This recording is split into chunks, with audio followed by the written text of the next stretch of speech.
Hello guys, today I am going to show you how to use select by location. Okay guys, this is the polygon. Inside the point features or linear feature, so many features you want select. So that time you can use select by location. So click on that.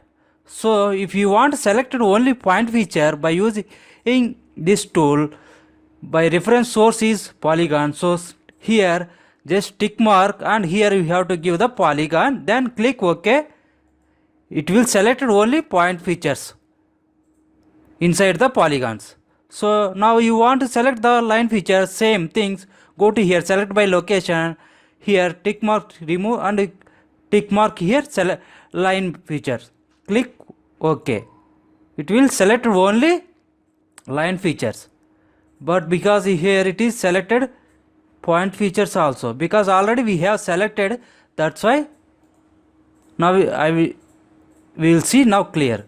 Now we go to this one, click this one, okay. Now it is selected only line features, click here.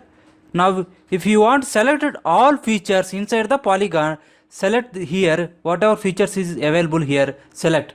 But if you click source, here it is, there is no showing, because by using here source is polygon, that's why it's not showing. Now it is selected, here it is showing polygon. Now if you click this one OK button, it will select inside the polygon whatever features available, all things it will selected, line features, point features, it will selected. Okay guys, like this we can use by using select by location. Okay guys, thank you so much.